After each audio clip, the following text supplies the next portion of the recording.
मैं इल्मा अफरोज़ आप सभी से ये कहना चाहती हूँ कि अगर मैं कुंदरखी में एक ग्रामीण क्षेत्र से आकर एक किसान की बेटी होकर ज़िंदगी में बड़ा सोचने की और उसके लिए पूरी मेहनत करने का बीड़ा उठा सकती हूँ, तो ये क़ुव्वत आप सभी में है, चाहे आप गांव के हों, चाहे देहात के हों, स्त्री हो, पुरुष हो, डिफरेंटली एबल्ड हो, आप जो भी हैं, अगर आप खुद में हिम्मत रखेंगे, हौसला रखेंगे, यकीनन आपकी मंजिल सिर्फ आपको आइडिया है कि आप कहाँ तक जा सकते हो।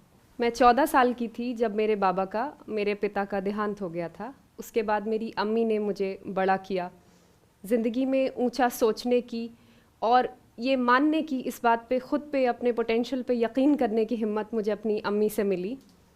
और बच्चों की तरह जब मैं उन्हें देखती थी कि वो कोचिंग जाते थे, मोटी मोटी किताबें लेके इस तरीके का खर्चा करते थे मेडिकल और इंजीनियरिंग की पढ़ाई के लिए, और मैं अपने घर में पलंग पे मोमबत्ती के सहारे पढ़ रही होती थी, मेरे दिल में भी ये ख्वाहिश थी कि मैं उन बच्चों की तरह कोचिंग जाऊं या मेडिकल करके बड़ी डॉक्टर या इंजीनियर बन जाऊं।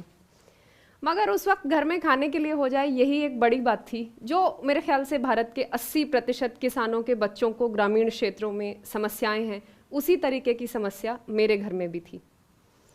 तो अम्मी अकेले मेरी परवरिश कर रही थी मेरे छोटे भाई की, और मैंने ये सोचा कि मेडिकल और इंजीनियरिंग का बुखार, इससे मैं अपनी मानसिकता को पीड़ित नहीं होने दूंगी, और मैंने दिल्ली विश्वविद्यालय के सेंट स्टीवंस कॉलेज में बीए में सीधा सीधा दाखिला लेने का निर्णय लिया।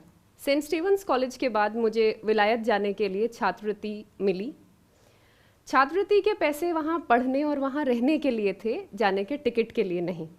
तो टिकट के पैसों का इंतज़ाम करने के लिए मैं खेतों में गई। वहाँ गेहूं की फसल कटी हुई थी, तो बहुत धूप हो रही थी, सख्त गर्मी थी, पसीना आ रहा था, और मैंने देखा कि चौधरी हरभजन जी, जिन्होंने मेरी परवरिश की है एक परिवार के सदस्य की तरह, वो खेतों में गेहूं काट रहे थे। तो मैंने उन्हें बताया कि दादा, मैं विलायत पढ़ने जा रही हूँ और हवाई जहाज़ में उड़ के जाऊँगी। उस वक्त मैं पेरिस जा रही थी, Paris school of international affairs, यानी पेरिस अंतर्राष्ट्रीय विश्वविद्यालय, सियोंस पो।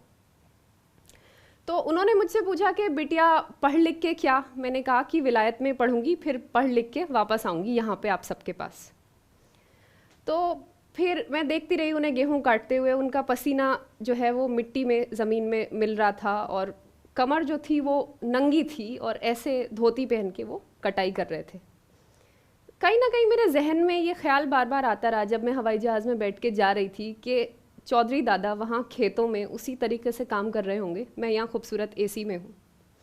फिर अगले दिन जब मैं सियोंस पो पहुँची और वहाँ पे जो स्पायरल स्टेयरकेसेस हैं जिनमें बहुत खूबसूरत लाल कालीन बिछे हुए होते हैं, वहाँ भी मुझे बार बार वो सीन याद आ रहा था कि चौधरी दादा फिर वहीं खेतों में काम कर रहे होंगे उसी तरीके से। खैर, पेरिस से पढ़ने के बाद मुझको ऑक्सफोर्ड विश्वविद्यालय की स्कॉलरशिप मिल गई उसके कुछ समय बाद, और मैं ऑक्सफोर्ड विश्वविद्यालय चली गई। तो जब मैंने दुनिया देखी, मैंने देखा कितने कितने किस्म के अलग अलग रंगों के लोग हैं वहाँ, कैसी कैसी ज़बानें बोलते हैं, किस तरीके के बच्चे क्या स्टार्टअप्स में इंटरेस्टेड हैं, क्या दुनिया कितनी आगे है। इस चीज़ की गहन समझ मुझको ऑक्सफोर्ड विश्वविद्यालय ने दी।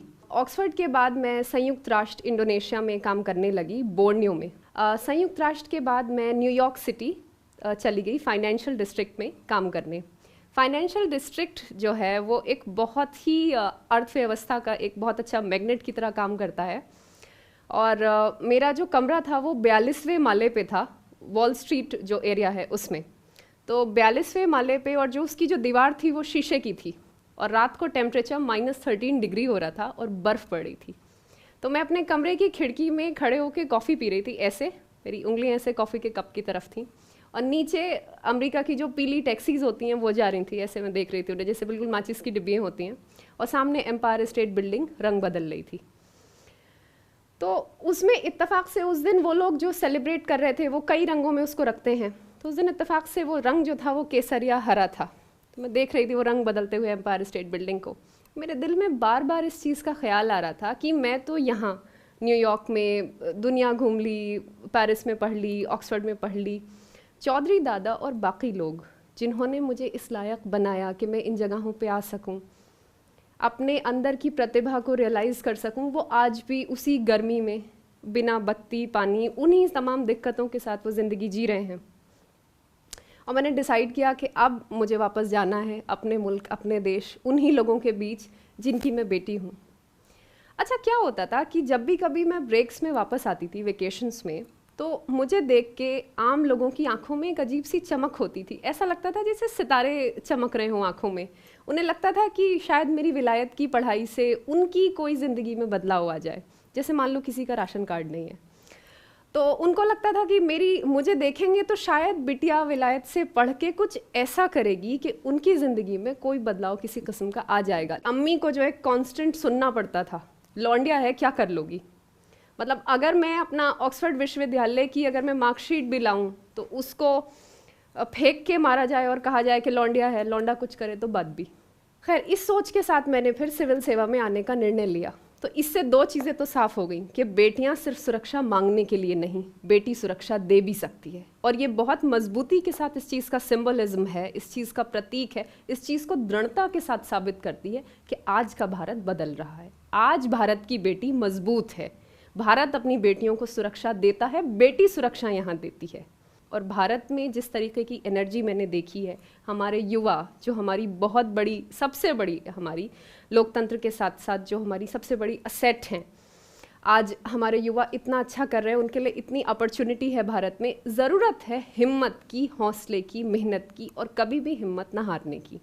मुझे याद है जब मैं पढ़ाई कर रही होती थी बचपन में, तो वो बान का पलंग होता था, उस पर मैं बैठी हुई होती थी और कैरोसिन जो है, जो मट्टी का तेल हम उसमें डालते थे, वो कई बार तेल ख़त्म हो जाता था तो मैं मोमबत्तियाँ लगा लेती थी। तो आज भी वो पलंग पे मोमबत्तियाँ जो हैं उनके निशान अभी भी बाकी हैं।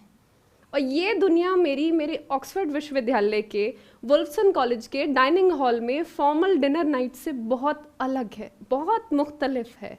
ऑक्सफोर्ड विश्वविद्यालय के, ऑक्सफोर्ड यूनियन के पर्पल टर्टल बार की सेटिंग से मेरी ज़िंदगी की कुंदरकी की सेटिंग बहुत अलग थी। क्योंकि जब मैं अम्मी को वहाँ से कॉल करती थी, अम्मी से पूछती थी, अम्मी इंसुलिन का इंजेक्शन आपने रेफ्रिजरेटर में रखा कि नहीं, तो बत्ती तो है नहीं, तो वो क्या करती थी, वो एक बाल्टी लेके उसमें बर्फ़ रख के इंसुलिन का इंजेक्शन लपेट के रख देती थी।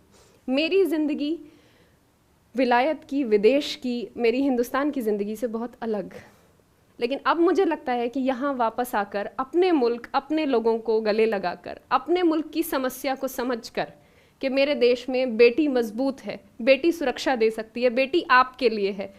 टैक्स पेयर के पैसे ने अगर मुझे इतनी हिम्मत दी कि एक बिना बाप की बेटी खुद पे भरोसा करके ज़िंदगी में आगे बढ़ सके, तो फिर मैं देश का, ये देश मेरा और मैं देश की, और मैं पूरी ईमानदारी, पूरी मेहनत के साथ अपने देशवासियों की, देश के बच्चों की, बेटियों की, बुज़ुर्गों की सेवा करना चाहती हूँ। और मुझे लगता है कि शायद इसीलिए हम इंसान हैं। महात्मा गांधी ने कहा था कि सर्वोदया, जब कभी आप किसी दुविधा में फंस जाओ तो सबसे दरिद्र व्यक्ति का आपको ख्याल आना चाहिए। सबसे अंधेरे गांव में आखिरी व्यक्ति पंक्ति में खड़ा हुआ और उस व्यक्ति के आंसू पोंछने की बात करो। सोचो कि तुम जो कर रहे हो, क्या तुम्हारे उस एक्शन से उस दरिद्र व्यक्ति की ज़िंदगी में कोई बदलाव आएगा। जब मैं अमेरिका से वापस आई, जब मैंने न्यूयॉर्क छोड़ा, मैंने भारतीय पुलिस सेवा ज्वाइन की, यकीनन मैं इस बात के लिए कन्विंस्ड हूँ, मुझे यकीन है ऐसा कम से कम एक व्यक्ति ज़रूर होगा जिसकी आंखों में मुझे देख के जो चमक आती थी वो चमक बरकरार रहेगी और आंसू में पोंछ पाऊंगी। फिलहाल थैंक यू।